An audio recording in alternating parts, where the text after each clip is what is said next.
welcome back to my channel. In today's video we are making a 3D project. So whenever I make a 3D project I find that it's much easier if I do my recording live as opposed to a voiceover later.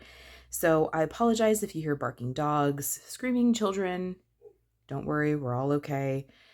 It's just the nature of pressing the record button. Let's just be real. So today's project is inspired from Stamping with Amore. This is Angie here on YouTube. She made this project and she used a lot of Stampin' Up products because she is a Stampin' Up demonstrator. I am using what I have and just kind of adapting it to what I needed it for.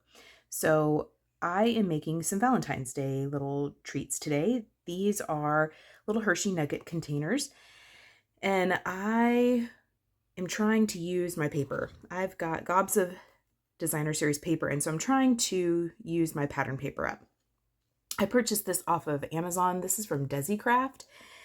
It doesn't have a name on it, but it is double-sided, and it's actually really quite pretty, and it's not like copyweight paper as far as the patterns.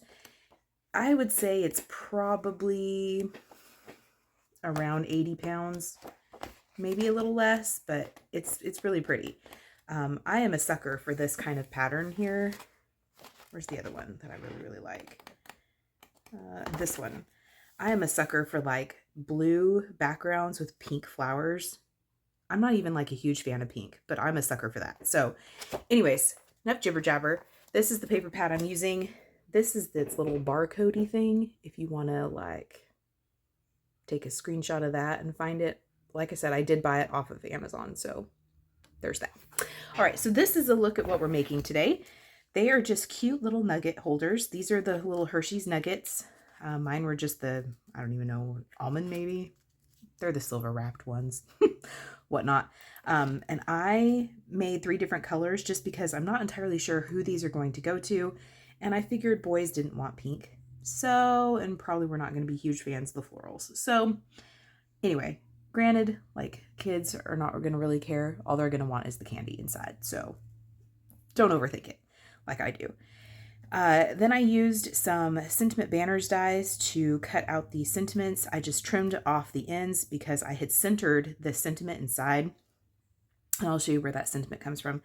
I had centered that inside, and so I had a lot of space off to each side. So I just snipped it off a little bit, used my crocodile, my little hole punch from We Are Memory Keepers to punch a little hole, and then I added some beads there to the end. So this is what we're making today. The little candies come out really easy. I have individually wrapped each of them. I thought that was a nice, pretty touch. And that is what Angie did in her tutorial also. So let's go ahead and get into it. So the first thing you're going to need, and I've done some prep work ahead of time just so that we're not here forever. We all have lives, people. So the first thing I have is some cardstock. This is from Cardstock Warehouse. I will list all the colors and stuff that I'm using down below. So for example, these are the colors if you wanted to make something very similar. As far as like the colors that I used to stamp my sentiments, I used Lime Rickey from Catherine Pooler. I used Gina K Designs Passionate Pink, and then I used Altenew's Sea Breeze. Those are what I stamped things in. These are the little gems that I used. I think these are from Tailored Expressions. They remind me of like, they're kind of clear, but with a tinge of the color. So when they go onto like a white background, they soften a little bit. They're really pretty. And they're just small enough that they work with little things like this, or for maybe like flower centers. And like I said, I'm pretty sure these are from Tailored Expressions, but any kind of gems you have in your stash would work. Or if you wanted to do a better job of like centering your sentiment, that would also work also. This is the die set that I used. I used this banner right here. I think this is from Simon. I think this is their stitched sentiment labels dies, or sentiment banner dies, something like that. Again, anything you have in your stash would work. My sentiments came from 2 sets. One of them is from Simon Says Stamp. This is their Thankful Magnolia. I just grabbed the For You from there. And then the other one, this is a very old Avery Elle sentiment stamp set. I'm pretty sure they don't even sell this anymore, but it is Hogs and Kisses. Hogs as in like a pig. And I used these smooches from there. Like I said, you could get really like lovey-dovey kisses and all that jazz, but like I said, I'm not entirely sure who these are going to go to, so I wanted to keep them somewhat neutral, but also geared toward Valentine's Day, since that's what we're making these for.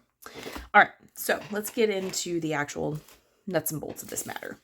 So this is a piece of cardstock, and this is 100 pound.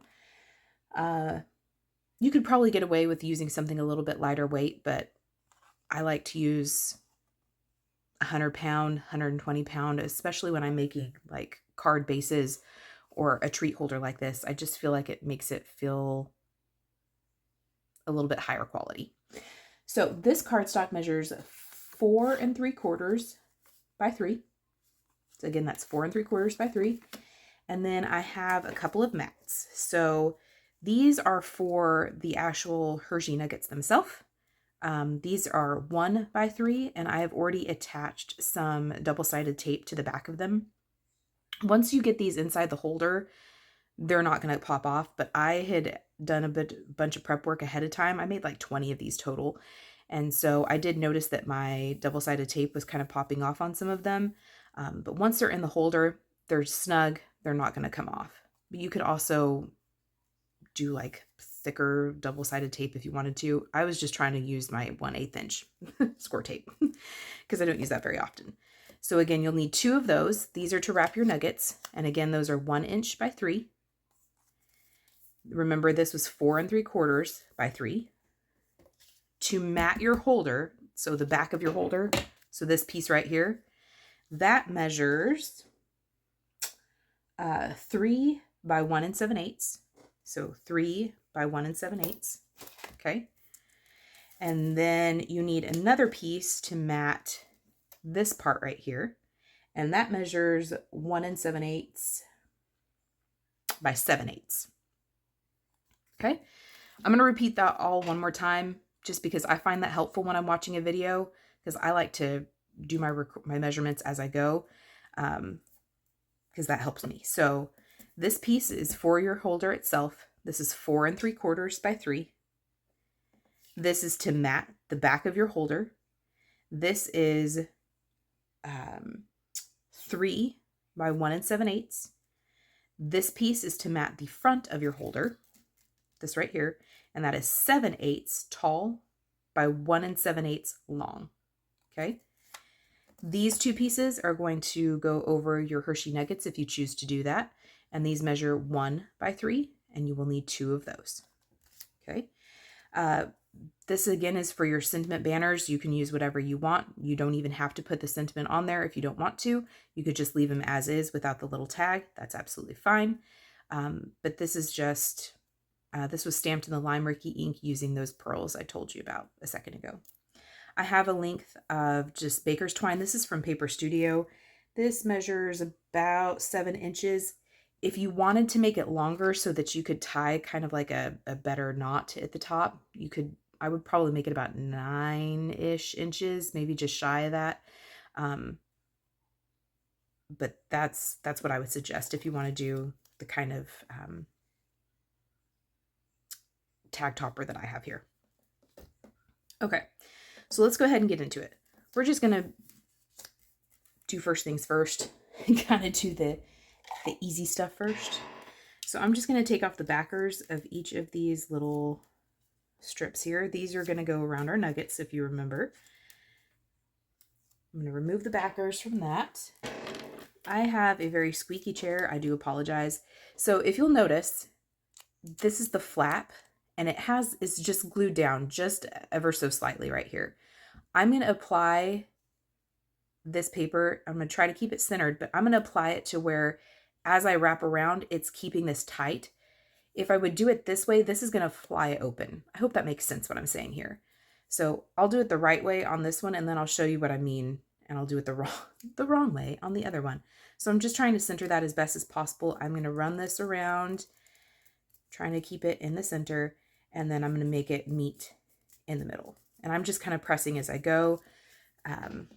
Like I said, that's just going to get ripped off in the end. Okay, so I'm going to do it the wrong way here. So notice that my flap is going the other way. To do it the right way, you want it going this way. Okay, and we're going to wrap that way. I'm going to do it the wrong way here to show you what not to do because it does make the flap pop open. So I'm going to again center it, but as I wrap around, see how it's trying to pop open? This is popping open. So you don't want to do it that way. So make it to where your flap is going this way, and as you're wrapping, you know, you're able to kind of pull that. I didn't center that very well, but you're able to kind of pull that wrapper on your candy tight. And you're just going to pull it around. Oh my. Well, the struggle best to get this one centered, y'all. So much for showing you the right way. All right. So there's that one done. All right. So our nuggets are good. So let's go ahead. Oh, this is a tag topper punch from Stampin' Up. This is the only one I have, and I absolutely love it. The only thing to be mindful of is that this is a 2-inch opening. So you can't put anything in there wider than 2 inches really to get this decorative top of it. They have ones now that have like 1 inch, like 1.5, and like the full 2 inches. But those were a newer model. I have this one. You don't have to do this at all. You could just round the corners if you wanted to. But I am going to use this because I have it and I think it looks pretty. All right, I'm going to bring in a scoreboard. So let's scoot some stuff out of our way here. Again, don't mind the uber squeaky chair. I'm sorry. It's just my fat butt. It makes the chair groan. All right. So remember, this was 4 3/4 by 3. And on the long side, so on the 4 3/4 inch side, we're going to do a couple scores. So on the long side, we are going to score at 1 and 1.5. Okay. Her instructions told you to score again at 3. If you are not going to do this little cut here and just have it be straight across, you don't need to do this next score line. But if you want to do this angled cut here, you're going to want to do this next score line. And that next score line is at 3. Okay. So again, just get that in the corner and score at 3. So 1, 1.5, and 3 on the long side, which was 4 3/4. Now you're just going to rotate it to the 3-inch side, so the short side, and you're going to do 2 more scores. You're going to do one at 1/2 inch, and you can either do 2.5, or what I like to do is just rotate my paper to the opposite 3-inch side and score one more time at 1/2. Okay, so 1/2 and 2.5, or 1/2, rotate 180 degrees and score again. Okay, so that's all the scoring you're going to need. Move this out of the way. Okay, now we're going to burnish. So you have dipped your paper into the side. Okay, you have a valley here and you have a mountain if you go to the other side. So we are going to fold and make that mountain, or excuse me, that valley into a mountain. Okay, and I'm just going to fold and burnish on all of these score lines. All that means is that we are going to fold the paper over and use a bone folder, or you can use your finger, old credit card, what have you, to burnish those down. The only one that I'm not going to burnish is this one that we did at 3. Again, if you don't mind this being straight across like this, then you don't need to do that 3-inch score mark. But I did do it because I am going to bevel that edge. I think it looks nicer. But in order to do that, you do not need to burnish that 3-inch score mark. Okay. So all we did is 1, 2, 3, and 4. We leave 5 alone. Okay. So next we're going to do just a little bit of cutting. So on your long flap here, you have a short 1-inch flap and you have a longer flap here. Okay. You are going to remove these 2 rectangles on either side of your long flap. So what I like to do is I just like to cut away that score mark. And I'm going to show you what I mean by that. So I'm going to cut right up to that score mark and get rid of that. So essentially all I've done is taken away that score. I hope you can see that. See how there's a bevel, like a lip there? All we've done is take away, ooh, sorry about that. All we've done is take away that score mark. I hope you can see that. I hope that makes sense, what I'm talking about there, okay? I'm going to do that on the opposite side. So I'm going to cut to just the right of that score mark to remove it. And I'm going to turn the paper and cut to the left of that score mark. Okay, so all we've done is remove those two triangles on either side. You want to try to keep that as straight as possible, just because it'll give you a better more finished project at the end. So now we've turned our paper. We're going to deal with these two little rectangles here. These are going to be little flaps on the inside. Anytime you're putting something inside of a three-dimensional object, you kind of want to bevel those edges and miter them. Not bevel, miter them. That gives you a much cleaner finish. So I'm going to go to the right of this score mark and to the left of this one. And I'm going to just miter in ever so slightly just to essentially get rid of that score mark. Okay, that's all I did. Okay, super simple. We're going to repeat that on the other side. So to the right of this one, to the left of that one, and miter into the corner. Okay. That is all the cutting, all the scoring. This is what it should look like to this point. Okay. We're going to go ahead and start matting. I find it easier to mat when it's not put together yet. So I'm going to get my little glue press here, and I want this to be the pattern that's showing. So for this, and of course, my glue is not going to work because, you know, like I said, I hit record. So that's not going to work, of course. So second time's a charm, right? All right, so let's try that again. Oh, there we go. Yeah, well, maybe. No, maybe. No. Ah, heaven help me. All right, let's try that again. Make it go all the way in this time. Okay, maybe that'll work now. Let's see. Third time's a charm? I know that's the actual saying. Okay, there we go. All right, we're okay now. So I'm using liquid glue, but you can use whatever glue you have or whatever glue you want. And I am going to make it to where this part is up toward the top of this. So I'm just going to take this and center it. It's going to have a very narrow margin on either side. And really the top margin doesn't matter because you're going to do, if you're going to use this tag topper punch or some other tag topper, you can, you don't really have to have a lip on either side. You can even, if you have a tag die, you can even run the top of this before you put everything together. But after you have mat it, you can even run your tag, do like a partial die cut and run your tag through there. If you've got one that's like 2 inches wide, you could do it that way. All right, so I'm just going to use my tag topper punch just because I really like those. And I actually use that fairly often. Okay, so there's that.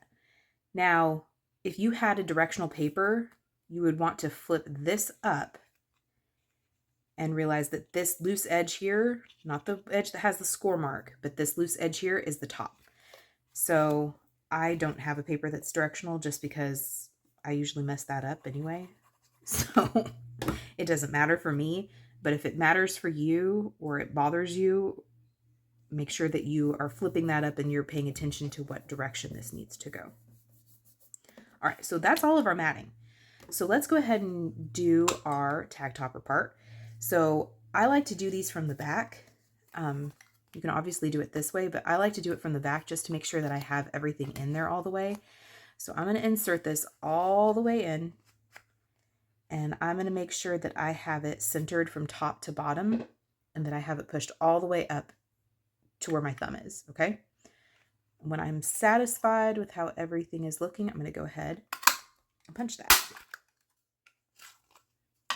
So now we have this really cute little decorative edge, okay?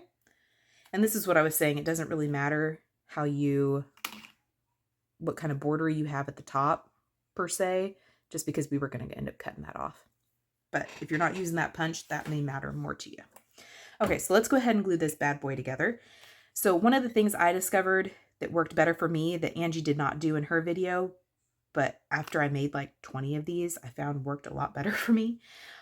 I am going to apply glue to the inside. So this little rectangle here, not the little tiny square, and not the longer rectangle, but the one that's on the very end, the opposite side of your punch.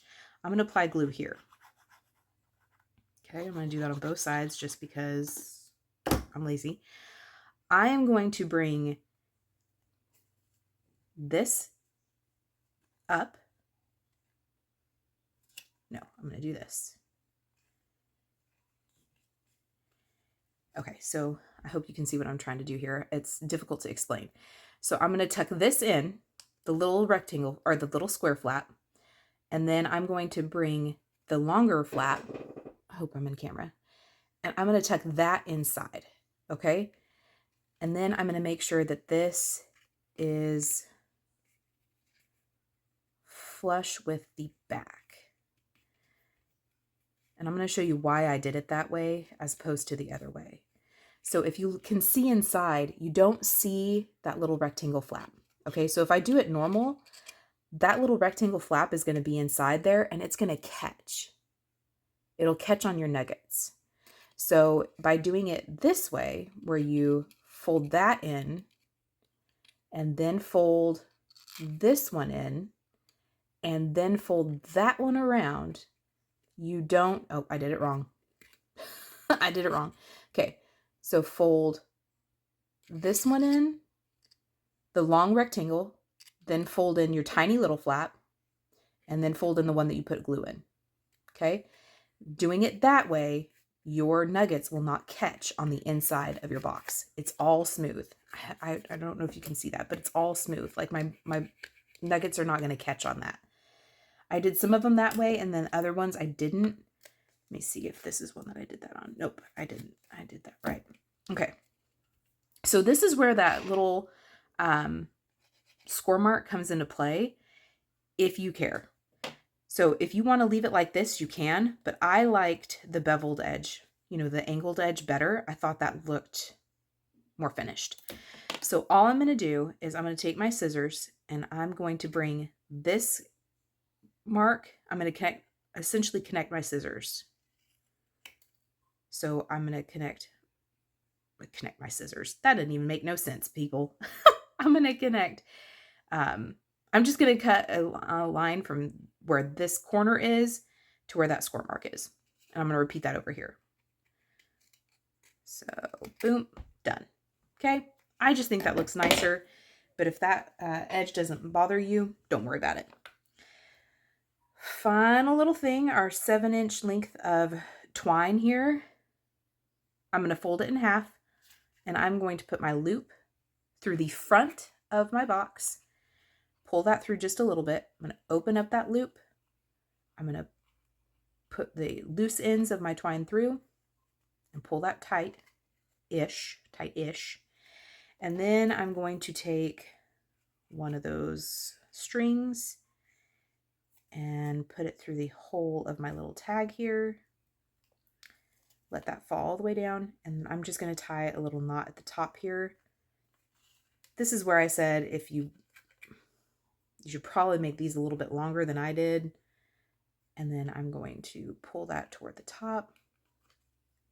And then put in your nuggets. And notice how they're not catching because we put that lip on the inside. Tucked it in between these two layers. And that is your little container complete. So I appreciate you spending time with me. I hope you felt inspired. And thank you, Angie, for an amazing tutorial, an amazing little project. I hope you weren't bothered by the live action ramble. And yeah, so thank you for spending time with me, and we will catch you next time. Bye.